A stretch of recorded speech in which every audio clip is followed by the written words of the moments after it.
Hi friends, எல்லோரும் எப்படி இருக்கீங்க? அம்மா ஒரு திருவிழா வாங்க பார்க்கலாம்.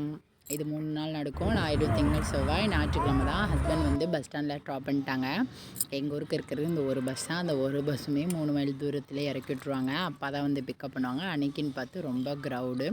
வேறு வழி இல்லையே அப்படின்ட்டு இந்த பஸ்ஸில் ஏறி வந்துட்டோம். வீட்டுக்கு வந்தோமே எனக்கு ரொம்ப பசி. அம்மா இட்லி செஞ்சு வச்சுருந்தாங்க. அதை சாப்பிட்டுட்டு கொஞ்ச நேரம் வீட்டிலையே கொஞ்ச நேரம் அம்மா அப்பா கூடலாம் பேசிகிட்டு இருந்துட்டு, சரி வா கோயிலுக்கு போகலாம், நேரம் ஆயிடுச்சு அப்படின்னு அம்மா சொல்லிட்டாங்க. ஏன்னா தீர்த்தக்குடம் வரும். இன்றைக்கி ஞாயிற்றுக்கிழமை அன்றைக்கி எங்கள் ஊரில் தீர்த்தக்குடம் பால் குடம் ரெண்டும் எடுத்துகிட்டு வருவாங்க.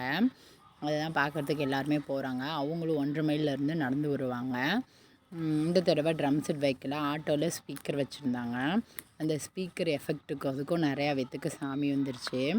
12 1 மணி போல் தான் அவங்க நடந்து வரனால கால் வந்து சுடுறதுனால முன்னாடி வந்து தண்ணி டேங்க் வச்சு தண்ணி அடிச்சுட்டே ரோட்டில் அடிச்சுட்டே போவாங்க, ஊற்றிக்கிட்டே போவாங்க. சில பேர் வந்து குடத்துல தண்ணியை தூக்கிட்டு போய் அவங்க மேலே ஊற்றிடுவாங்க.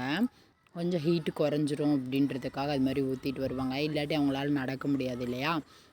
ஸ்பீக்கர் வைக்கவும் ரொம்ப சாமி வந்துச்சு எல்லாத்துக்கும். அதுவும் இல்லாமல் தப்பு செட்டும் வச்சுருந்தாங்க. எப்போதுமே ட்ரம் செட்டு வைப்பாங்க, இந்த தடவை அது வைக்க கிடையாது. ஸ்பீக்கர் ஒர்க்குனாலே எஃபெக்ட் நல்லா கொடுக்குன்ட்டு ஸ்பீக்கரை மட்டும் வச்சுட்டாங்க. பார்த்தீங்களா, நிறைய விதத்துக்கு சாமி வந்துடுச்சு. அது மட்டும் இல்லாமல் சாமி ஆடுறவங்க பக்கத்தில் போய் விசில் ரொம்ப அடித்தா அவங்களுக்கு இன்னும் ரொம்ப சாமி வரும். இந்த சாமி ஆடுறவங்க பார்த்துட்டு இந்த பாட்டெல்லாம் பார்க்குறப்ப நம்ம உடம்பு ஜிவ்வுன்னு இழுக்கும். பாருங்கள், நிறைய விதத்துக்கு சாமி வரும் எங்கள் ஊரில். இந்த 3 நாள் ரொம்ப சூப்பராக நடக்கும் திருவிழா. மறக்காமல் என்னோடய சேனலை சப்ஸ்கிரைப் பண்ணிடுங்க. இந்த வீடியோ பிடிச்சா லைக் பண்ணுங்கள். கோயிலை சுற்றி வந்து தீர்த்த குடத்தை உள்ளே இறக்கி வச்சுட்டாங்க. அப்புறம் நைட் ஆயிடுச்சு. சரின்னு அம்மா சாப்பாடெலாம் செஞ்சு வச்சுட்டாங்க. நீ வந்து சாமிக்கு தேவையானதெல்லாம் ரெடி பண்ணுன்னு சொல்லிட்டனால நான் தாங்க எப்போதுமே வருஷம் சாமிக்கு தேவையானதெல்லாம் ரெடி பண்ணுவேன். அரிசி மாவில் கோலம் போட்டுட்டேன். அப்புறம் மஞ்சள் வந்து தேய்ச்சி கூப்பிட்ற மாதிரி இழுத்து 3 பக்கம் கிளைகள் மாதிரி வச்சுட்டேன். அம்மா தான் அரிசியெலாம் அரைச்சி கொடுத்தாங்க. நான் மேலோட்ட வேலையை மட்டும்தாங்க நான் செய்வேன். மற்ற வேலை எல்லாமே எங்கள் அம்மா தான் செய்வாங்க. அம்மாவோடனாவே அம்மா தானேங்க செய்வாங்க. அந்த வீடியோ ஃபுல்லாக பாருங்கள். எங்கள் அம்மாவுக்காக ஒரு லைக் பண்ணியிருக்கேன். அப்புறம் குங்குமம்லாம் வச்சு விட்டுட்டேன். அதுக்கப்புறம் பார்த்திங்கன்னா அம்மா வந்து அரிசியெல்லாம் கொட்டி அதில் வந்து அந்த செம்பு பித்தளை செம்பில் தான் தண்ணியெல்லாம் ஊற்றி ரெடி பண்ணி அதுக்கெல்லாம் பொட்டு வச்சு ரெடி பண்ணாங்க. ஒவ்வொருத்தவங்க இன்னன்னைக்கு தாங்க வீட்டு சாமி யாராவது இறந்து போனவங்களுக்கு வீட்டு சாமி கும்பிடணும் அப்படின்னா, சிம்பிளாக கும்பிடணும் அப்படின்னா இந்த நாளில் வச்சு தான் எங்கள் ஊரில் கும்பிடுவாங்க. உங்கள் ஊரில் எந்த நாள் கும்பிடுவீங்கன்னு கமெண்ட் பாக்ஸில் கமெண்ட் பண்ணுங்கள். அந்த செம்பில் வந்து வேப்பங்குலை வந்து உடச்சிட்டு வந்து என் தம்பி கொடுத்தான். அந்த வேப்பங்குலையில் அந்த வேப்பம் பூ இருக்கும், ரொம்ப அழகாகவே இருந்தது. பார்த்திங்களா எவ்வளோ அழகாக இருக்குன்னு.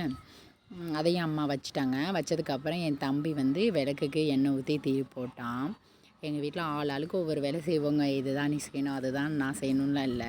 விருப்பம் இருந்தால் செய்வோம், இல்லைனா அவங்கவுங்க விருப்பம்லாம் என்னால் செய்ய முடியாது, நீ செய்ய அப்படின்ட்டுருவான். நான் என்ன பண்ணேன்னா வீட்டில் இருக்கவங்க எல்லாத்துக்கும் தேவைப்படுற அளவுக்கு வெள்ளை கயிறு நூலை எடுத்து அதில் மஞ்சள் தேய்ச்சி தடவி செம்பு மேலே போட்டுட்டு அப்புறம் அந்த சொம்புக்கு வந்து பூவெல்லாம் கட்டி விட்டுட்டேன். அது கும்பம்னு சொல்லுவாங்க. அதுதான் எங்கள் வீட்டு மாரியாயி இன்னன்னைக்கு கும்பிடுவோம். இதை வந்து 3ஆம் நாள் வந்து கழிச்சி வீடெல்லாம் தண்ணி ஊற்றி கூட்டி இப்போ வந்து வீட்டுக்குள்ளே மாரியாயி அழைக்கிறோம். இந்த 3ஆம் நாள் கலைக்கிறப்ப கோயிலுக்கு வீட்டை விட்டு கோயிலுக்கு போன்ற மாதிரி ஐதீகம். அதுக்கப்புறம் வாழை இலையில் வந்து சாப்பாடெல்லாம் போடணும். ஏன்னா தம்பி வந்து இன்னும் காப்பை ஊற்றுட்டு சாமிக்கு வந்து காப்பை ஊற்றிட்டு விரதம் விடலை. நைட்டு விரதம் விட்டுக்கலான்ட்டு ஒரு நைட்டே விரதம் விட்டுக்கலான்ட்டு சொல்லிட்டான். அதனால் சாப்பாடு, சாம்பார், ரசம், இல்லை மதியமே காப்பு கழட்டணும் அப்படின்னா அப்போ இருக்கு விரதம் விடணும்.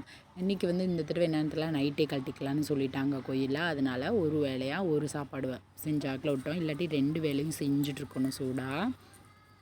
அப்புறம் வீட்டுக்கு மூத்தவங்க தான் அர்ச்சனைலாம் பண்ணோம். அதனால் அப்பா வந்து பண்ணிவிட்டு நாங்கள் சாப்பிட்டு கொஞ்ச நேரத்துலேயே கரகாட்ட ஆரம்பிச்சிட்டாங்க. அதை பக்கம் தான் கோயிலுக்கு நாங்களும் கிளம்பிட்டோம். பக்கத்தூரில் இருந்தெல்லாம் வந்திருந்தாங்க. நிறைய பேர் க்ரௌடு ரொம்ப இருந்துச்சு. லைட்டிங் செட்டும் செம்ம மாசாக பண்ணியிருந்தாங்க. அப்புறம் என் ஃப்ரெண்ட்ஸோடு உட்காந்து அம்மா எல்லாருமே பார்ப்பாங்க எல்லாத்தோட உட்காந்து இந்த கரகாட்டம் பார்த்தோம். இது தாங்க ஞாயிற்றுக்கிழமை எங்களுக்கு முதல் நாள் இப்படி தாங்க போகும். இந்த கரகாட்டம் அடுத்த நாள் 5 மணி வரையும் ஆடிக்கிட்டே இருப்பாங்க, எங்கள் ஊர் தேர் பல்லாக்க வர வரையும். இந்த வீடியோ ஃபுல்லாக பாருங்கள், லைக் பண்ணுங்கள். Tata, bye bye.